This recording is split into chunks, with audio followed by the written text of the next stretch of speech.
Hello friends, स्वागत है आपका एक बार फिर से आपके अपने लीगल चैनल सोच पर प्रहार में। दोस्तों, आज की इस वीडियो में ऑनरेबल सुप्रीम कोर्ट का एक लेटेस्ट जजमेंट मैं आपको बताने वाला हूं।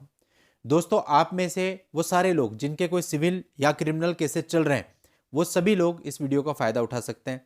इस वीडियो में जो जजमेंट मैं आपको बताने वाला हूं वो अमेंडमेंट से रिलेटेड है। अब दोस्तों, अधिकतर मामलों में आपने क्या देखा होगा कि जब एक मामला दर्ज किया जाता है तो कई बार ऐसा होता है कि जो प्लेंट यानी कि जो पिटीशन फाइल की जाती है उस पिटीशन में कुछ चेंजेस की जरूरत महसूस होती है, और उस पिटीशन में अगर चेंज करना हो तो उसके लिए एक एप्लीकेशन दे करके अलाउ करवाया जा सकता है उसको, और फिर अकॉर्डिंगली वो चेंजेस किए जा सकते हैं। तो इसी पर दोस्तों ये जजमेंट है। और कई बार होता है कि आपकी कोई डेट गलत हो गई, आपका कोई फैक्ट गलत हो गया, तो जो अमेंडमेंट है वो उससे आप वो सुधार कर सकते हैं। और कई बार ऐसा होता है कि जैसे आप अधिकतर लोग ऐसे हैं जो मैट्रिमोनियल मामलों से जूझ रहे हैं, कई बार कोई गलती बंदा पिटीशन में कर देता है, बाद में गलती जब उसके सामने आती है तो उसको सुधार कर लेता है। इस तरह की चीजें भी होती हैं।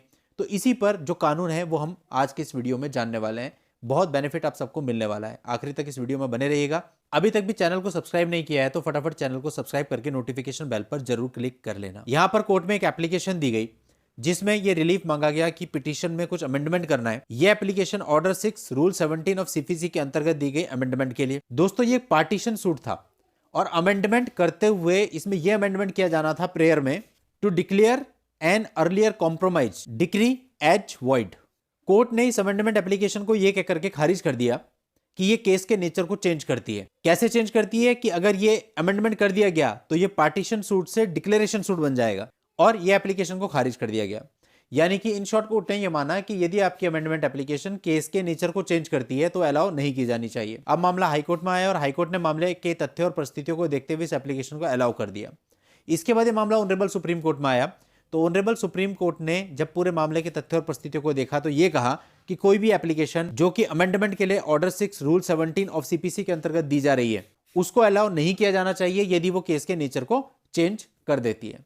यानी कि जैसे इस मामले में क्या था कि वो पार्टीशन सूट इस अमेंडमेंट के बाद डिक्लेरेशन सूट बन जाएगा, तो ऐसे में जो है ये अमेंडमेंट अलाउ नहीं होना चाहिए। दोस्तों, जजमेंट की बात है, जजमेंट की कॉपी भी आपको इस वीडियो के नीचे डिस्क्रिप्शन में लिंक आपको मिल जाएगा, वहां जाके आप पूरे जजमेंट को पढ़ सकते हैं।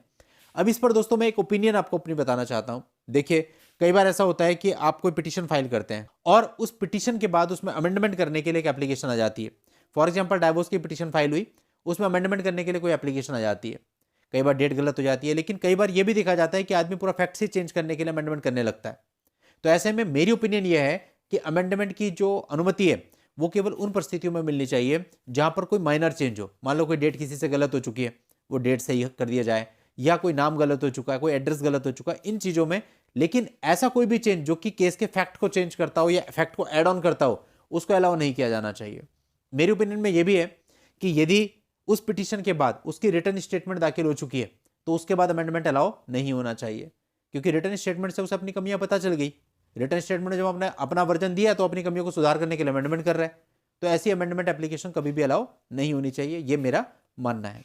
तो दोस्तों, ये वीडियो उन सब लोगों के लिए फायदेमंद है जो कि अमेंडमेंट करना चाहते हैं या फिर जिनके अपोजिट पार्टी अमेंडमेंट कर रही है और वो उसका विरोध करना चाहते हैं। ऐसी चीजों की लीगल जानकारियां आपको होनी चाहिए। तो दोस्तों, उम्मीद करता हूं वीडियो आपके लिए यूजफुल होगा। आज के इस वीडियो में इतना ही। नेक्स्ट वीडियो में नई जानकारी के साथ मैं आपसे फिर मिलूंगा। तब तक के लिए goodbye and thank you for watching. Take care.